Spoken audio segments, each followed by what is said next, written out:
Hi, and welcome to Neuroscience Unplugged, where we have Mily Alice Byju with us today. And our chosen topic is resilience for this series. And we're going to deep dive into certain topics that have helped Millie nurture her resilience. And in this series, we break down how these aspirational individuals choose to build that resilience so that you can translate it into real life as well for yourselves. All the conversations that we've had leading up to this point, I think also it'll be nice for the listeners to understand how we actually first met and how we crossed paths. Sure. Do you want to explain that? For sure. I think I'd start off with how Hema is my super senior at King's. I think you were in the applied neuroscience program, right? And then from the psychology and neuroscience program. And then we crossed paths with the first research project with some of our amazing colleagues as part of publication write up for EduLearn. And then from then on, our journey started. We all had such an amazing time working on a really interesting project on how educational technologies are helpful for children with ADHD. And it was very meaningful. And then from then on, we all, I think more than just a project, we all kind of built a rapport. We've become, I think the last 5 to 6 months was, I would say, a meaningful journey for all of us. And it still goes on, God willing, if all goes well. But yeah, from then on, I've learned so much from Hema and the colleagues. And they've all, I think I would say, we've all kind of we all inspired each other. So yeah, touch wood. Thank God for that friendship. Absolutely. I am so with you on that, Millie. Our friendship has definitely grown. I remember the conversations we've had, especially when we were building the presentation poster. And I Yeah. think that's where we really bonded, I feel. Oh yes. We Yes. were academically doing the writing, keeping to our deadlines, but then I feel that that just allowed us to say, well, what's going on outside of our lives? And I remember you, Millie, you Exactly. are somebody who has this really cheerful disposition and you're really warm and welcoming. And when you speak, you just want to listen. I know I just want to listen. Like you have so much knowledge and wisdom, but you deliver it in such an empathetic way that I've never felt like you were being condescending or that you were trying to put me in my place. Like whenever you're giving me instructions or you're suggesting something, I just felt good about it. Like it Oh felt my God. nice when you were saying it to me. And I was like, I love this woman. Like I genuinely love her. You're so kind. Actually, I'm having goosebumps when you say that. But I don't know. I think I'm honored, I would say. I think it's important for the listeners to know that about you purely because when we talk about resilience, a lot of people think you have to give off this tough persona. And, Hmm. some people think just from, observations and previous conversations I've had about resilience, that they have to sometimes keep people at arm's length or they have to create this professional boundary, so to speak, to keep that resilience up. And so something that really struck me about you is that you still are able to be warm and empathetic, but also you build resilience in such a natural way. Like the more conversations I have with you, the more I'm learning you've built even more resilience than I knew initially. And I think that's what brought us to this conversation today is, well, other people who may be going through something similar to you, who may not have had the support or the inner knowing to follow their journeys the way that you have. I thought it'd be good for you to perhaps share your journey so that others would know what they could do to perhaps tap into their inner voice and say, I'm going to do that as well. Because from your academic to your professional experience as well, as you said, you've moved from commerce to fashion to psychology and neuroscience. And now your impetus is social impact. And I, in my head, can see how all of them tie well together. Everything helps to get you to this point. But what I think would be nice for the listeners to understand is where your journey began. Because, of course, even though were born in Dubai, you also have roots from Kerala as well. And you consider yourself an NRI. And for those who aren't aware of that term, it's known as non-resident of India.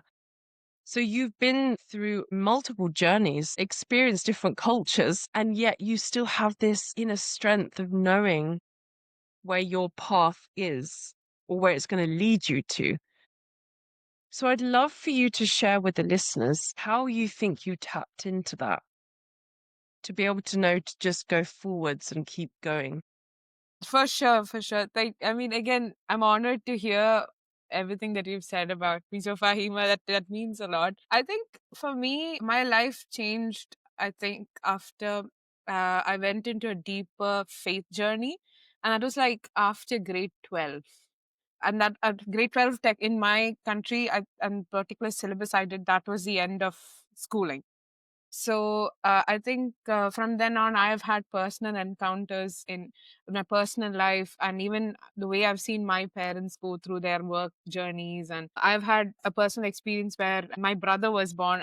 My mom was pregnant with him, and at that time she had chicken pox. And I remember them going through such an emotional turmoil, but how they dealt with it, but with this inner strength or like a belief that God is there.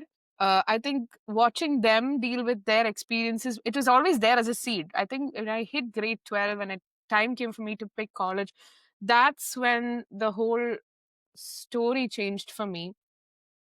Because that means I was on my own. There's no scaffolding of people choosing for me where I have to go, or do I have to go into science or commerce. Or from there, that was where I realized that there is somebody who can hear you out. I mean, there are friends, but from my personal experience, I felt there was a spiritual power that's beyond understanding that has been by my side all this while. So I started tapping into prayer. I started trying to spend more time in prayer or Bible reading. And then from then on, for me, I don't know how, but I just felt like I was able to find positivity in the middle of confusions. And I would say that the great time after grade 12 was the beginning of that process, that refining process. I think even when I first started out with my career journey, I wanted to go into commerce, fashion, get into graphic designing, everything artsy. I already planned it out and even made an Instagram page. I was so aspirational in grade 11, and I created an art page because I was thinking, damn, in the future, I'll be owning a brand store in a mall with all my designs out there. So much planning. But after grade 12, that whole experience and a personal encounter I had, I began to see the world in a whole different worldview. So again, I started off with not knowing which college to go, what course to pick, and I had to pick out something that fit my family's budget at the time. So all in all, that's how. Like, long story short, I ended up in psychology after a long period of reflection of the other side of things that I went through in school. Like, I look back away from the academics, and I was thinking of the time I got to volunteer with the young kids in grade 2 and 3. So I was paired up with a child who had, I think, level 1 or level 2 autism. And that's where the first time I was like, Millie, wait, there is something more to your art, more than just your art thing in school. What if I saw the other perspective of my school life?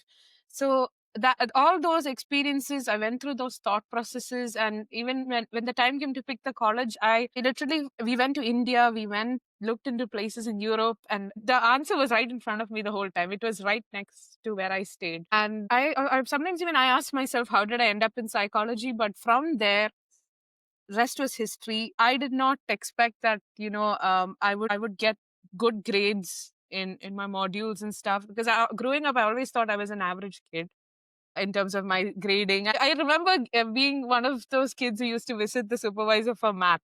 I used to fail math. Thank God it was the small unit tests, but with the way those experiences shaped my head, I used to think like, okay, I'm not good enough. I'm not smart enough. So that's when I knew my faith journey is pulling me into something. The way I got into psychology, even the grades that I was getting, and I'm putting my effort, and I know it's happening. I can see it come to life. That's when I knew there is something connected to my calling there.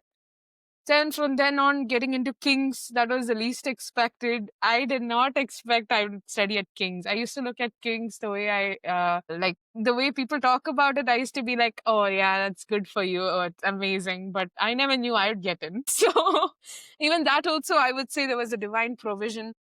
all in all, I think through and that also getting to Kings also was not an easy path. There also we were thinking how will we afford it as a family, but then the way God provided through, I mean, my parents are working under companies of some generous entrepreneurs, and they had educational allowance, and the way that was opened up for me right in time to do my masters, and then when that shut, my internship, the income I got from my internship paid for the last installment when my dad had a job change. All these experiences clearly gave me the impression that this is not something that I deserved or Mm. I could choose. It came my way. So from then on, each year after that encounter, after grade 12, I began to see a divine provision in everything that I took.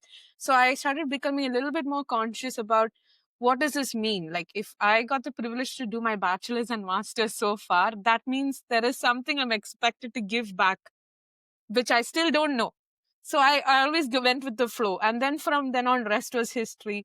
The amazing employers I got to work with. And I sometimes even look at my CV and I'm like, how did I end up at these employers' offices? And I mean, I'm like, my first job was with an amazing therapy center. I got the privilege to work with some amazing kids. They opened my worldview into the world of learning disabilities and special needs. And I really love how the UAE approaches that realm as people of determination, people who has those challenges, they're referred to as people of determination and not people of special needs. So all those little seeds added up. And then after the experience at the therapy center, I got to work with an amazing startup in the edtech space. They all were just, I feel like they were all just part of the plot. And even after that, it was I got to work with an airline I really loved as a kid growing up. That was the least expected. But all in all, I just felt like in between all of that, God was answering those little dreams I had as a kid. So this is where I realized that my faith journey has played a very important role in shaping me who I am today and the amazing people I've met so far. And everybody has transformed my life in the most unexpected way possible. That I think after that encounter I had in grade 12, every person I've met has always left an impression on my mind that I still remember them. I believe that nobody comes into your life in an accident as an accident. Everybody is in your life for a reason. So that is what's inspired me and kept me strong even today. And actually, this year was a little tough for me for my family and myself, because my dad had another job change, and even I'm also encountering a little challenge with my career path so far. But again, I was thinking if it weren't for my faith journey, I wouldn't have this mindset. I feel like it would have gone a different route, honestly. So this is what holds me down and keeps me grounded even through all of that. And I still feel this peace in my heart, though things are look different right now. But I have this feeling that everything will fall in place because you're breathing for a reason. If there's breath in your lungs, there is a reason. Absolutely. And there are so many points I want to talk about when you discussed your journey, because one that stuck out was balance. You said everything that I've been blessed with, everything that's come into my life, I'm also looking at what I can do with that. How can I give back? And that for me balances your mindset. You're not just, okay, I've been given that. I'm just going to take, take, take. You're saying, I've been blessed. I've been given that. I recognize that. I'm going to see what I'm going to give back with that. And you speak about your faith, and your whole energy changes when you do that. There is calmness in your voice. There's, okay, everything's going to be okay. Even when you said about the changes in your career path and in your father's as well, there wasn't panic in your voice. There was a reassurance that we know everything's going to work out the way that it's meant to be. We're keeping the faith. We're believing in what is coming. But I feel like it must have taken you a lot to get to that place, to have that faith in faith, so to speak, because I feel like you don't just arrive to that point. You sometimes have to have been through something to restore that faith in a force that is unknown. It's not something that is a tangible product that we have data to tell us that it works. Okay. There's no, Yes. I'm not saying that, beliefs outside of ourselves are false. What I'm saying is, without that validation, especially as a scientist as yourself, where does that stem from? Where does that resilience of knowing that God's voice, God's faith is instilled in you is going to help you get through those challenges? Does that make sense? I get you. It's like, why do I believe in that knowing, like without proof? I hope Right. I got that correct. Yes. Okay, so for me, again, I think obviously being born and raised in a Christian household, naturally your grandparents. I remember I didn't go to church for the first 5 years after I was born. I mean, my parents were new into the whole aspect of having a kid, and I was the first one. I remember my grandmother was like, "Oh my God, you guys are not going to church, and how's this going to happen? How are you going to raise the child?" You know, the typical and that banter. So then, obviously, that's how my journey started. And even I used to go to church, I used to think, what am I even reading? And I'm like, okay, because my mom and dad said so, I will obey them as a good kid. So till grade 12, that was what I did. And when my mom says, Millie, pray before going for your exam, I'm like, "Ah, yeah, mama, okay. Yeah, I will do that. I'll read some prayer when I go." Then, again, that's what, one by one, I felt like God was putting these seeds into my life in a way that it didn't overwhelm me to rebel back. But also, I'm thinking that's funny. As a kid, something needs to intrigue your curiosity.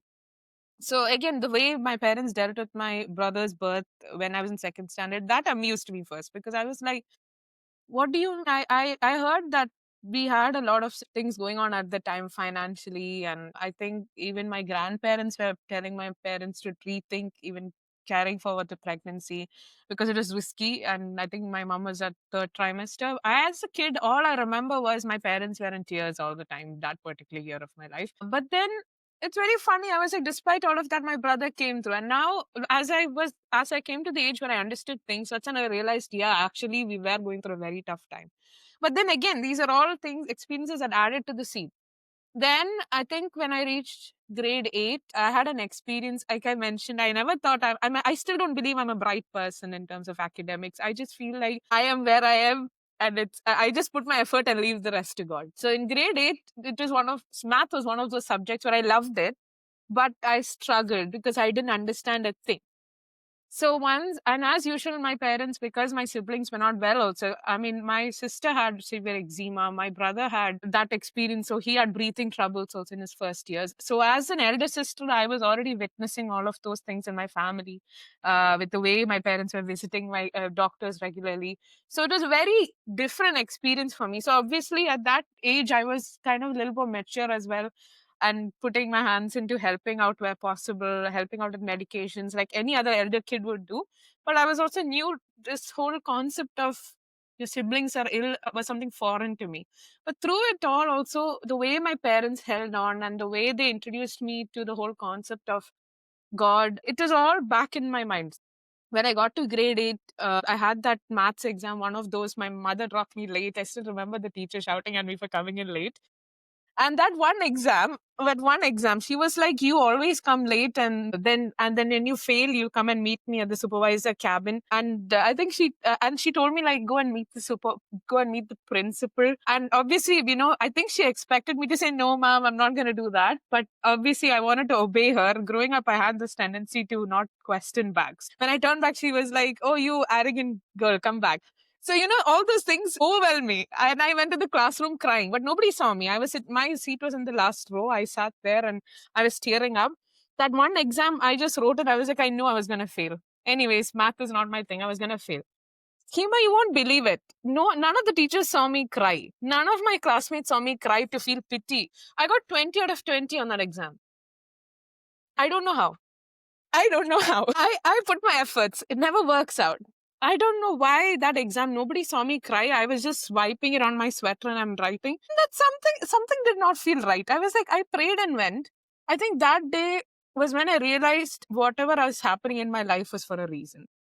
I mean, yeah, I put my effort. Some things didn't work out. But that day, it was like as if something had mercy on me. But I know clearly none of the teachers saw me cry. But that also again was all seeds in my heart. So then grade 8, grade 10, I don't know how I passed my math exam, but I made it. I passed my boards. I got flying colors. And even I think before one of these exams, I was bedridden. I didn't know if I would make it. I would make it. I went to the exam hall with I think really bad fever, but that also was one of the best subjects I performed. All these experiences made me feel like there is something beyond my explanation. I am putting my effort, but I know there is something that I also cannot explain to you at that age. But then I thought, okay, maybe it is delusional. I mean, my parents put all that into my head again. Then grade 12. I think that was when my whole life changed. I had a personal encounter in my family. I don't, like my sister says, I might sound like a hippie, but there was a paranormal experience I had. And I was thinking I might be delusional. I thought I'm going through something psychological. And I tried explaining it to my mom. She didn't understand me. My dad didn't understand me. My sister and brother, obviously, they're too young to understand me. And the only thing I felt was understanding me was that few mornings I spend time in prayer, because that's the routine I was used to at the time. Now it's part of my life. I do it because I want to. I felt like by the suddenly I felt there was I was getting dreams. I was getting confirmations in dreams that whatever I'm saying or whatever I'm feeling is validated. So then my whole life changed. There was an aunt of mine who was actually spiritually gifted. She has the ability to prophesy. So she came home once and she kind of validated what I went through. My dad was sitting like this. She gave confirmations on the exact symbolisms that was connected. Only my dad knew from our old property.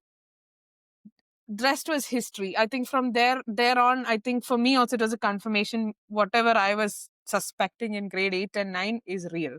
But still, again, it's something odd that the moment because in psychology, they say when you hear voices, when you see certain things, it means you have schizophrenia.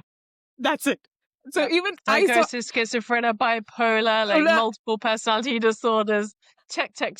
I was like, that's it. I'm done. If anybody's saying here's me, it's over. And even the library books I used to get, I read for just like that. I just loved reading. And even the library books I used to get, nothing is helping me. It's all making me feel like whatever I'm experiencing is a part of psychosis. But I still knew nobody can explain or nobody can come and tell me that what I went through was psychosis, because I am telling you, Hema, felt like there was one encounter I had. I didn't know how to deal with it, and I felt I clearly knew that I was being protected. I even started seeing dreams. I started feeling like that's the whole point for me, where the whole routine of reading Bible shifted to that Jesus is real, or like that my faith, it's happening.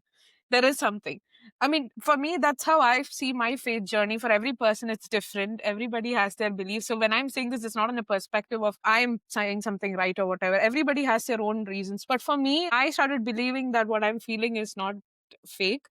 And whatever I was calling onto at that moment of confusion was real. And I even had another experience. There was this place I wanted to go to. And obviously, for me, I always never hold whenever I go somewhere new, I don't go with this thing of like, oh, what is there to gain out of this for me? I used to go from perspective of curiosity, like, what am I going to learn from this place today? I used to go like that. So there was one encounter I had where I clearly got a dream to not go.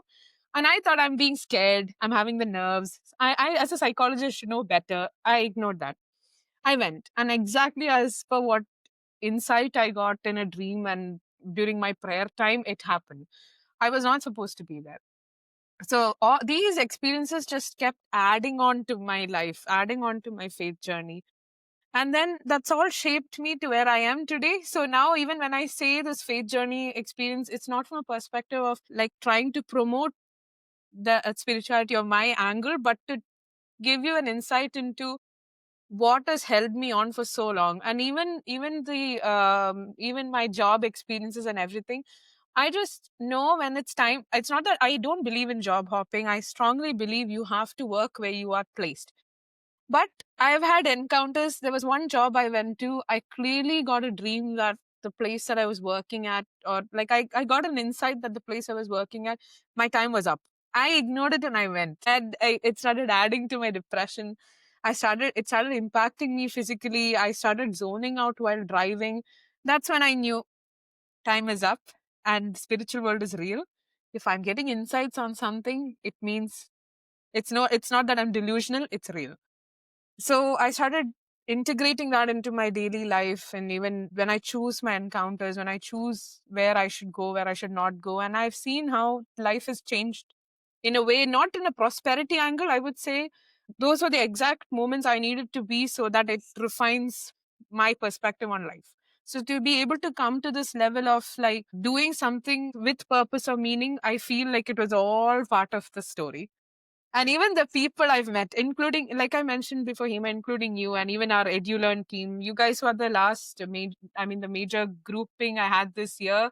And you guys did have a very influential impact on my life till this very moment. I would say I still believe nothing is an accident. I think everything was just part of the plot. I still don't know where it's going to end up, but there is something.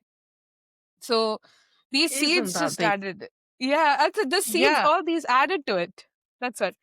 And I still believe like God will come through. I mean, now also, I think this year is the toughest we've been through. But I was thinking, imagine that I didn't do whatever I was. Not that I'm not saying a prayer did come through as a form of protection in the most unexpected ways. But the silence and everything that's going on in our house right now, I was thinking, damn, if I was not in this life journey right now, I feel like we would have gone a very different route. I don't think we would see in this sense. So I feel that is the reason where I am today. And I feel like even whatever I have today it's only a blessing. It's not something that I've earned, or it's I deserve it. So everything happens for a reason. I think the humility that you carry, Millie, is something I've always admired about you. Even when you're saying, I don't understand how I got 20 out of 20 in my maths. I don't understand that I got into King's. I'm like, because you worked hard, because you're intelligent, you got the things that you wanted to set out to do.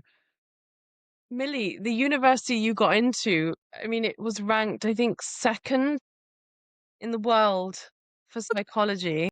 I can't believe it, Hima. I still look at my CV and I'm like, did I do that? It just feels like a dream. It feels like a dream coming through. And I want to, even though you haven't brought this up, I think this is a huge part of your resilience is never taking anything for granted. It feels like you said earlier on, your family always planted these seeds. Pray before you go into the maths exam, just say a little prayer. It didn't feel like it was forced upon you. They just suggested it. Yeah, And it sounds like every life journey that you've been through has reinforced that. It's like, well, it actually, it has. didn't do me any harm. So actually, why don't I just keep doing that? Why don't I keep going? And it True. sounds like you and your family have been through so much, but you carry this resilience, all of you, that And, and somehow we're you, going to get through this and we're going to get through it together. I feel like you're very family oriented in that way, that you will all stick it out for each other and you'll do anything it takes to help each other get out of whatever challenge you're experiencing. And I know that you don't take that for granted. You've said it multiple times. Your belief system is something that I've heard a lot of people share when it comes to resilience. Yes, Christianity, Catholicism, Hinduism, Buddhism, religion, spirituality, all of the above. It's allowed them to have that anchoring. And that's what it sounds like you've had. It's always something that you can come back to. It's for yourself. Is something it's kept you grounded and strong in your belief and faith system. And as you said, it did validate that God is real for you, that He does exist, and that He is there for you. And even now, when you were talking about all your challenges, you had this huge grin on your face from the perspective of reassurance that everything's going to be fine. I know it's going to be fine. And even now, like you're smiling, you're grinning. And even when you were sharing all of the journeys that have brought you to here, I can only imagine they must have been really tough at the time.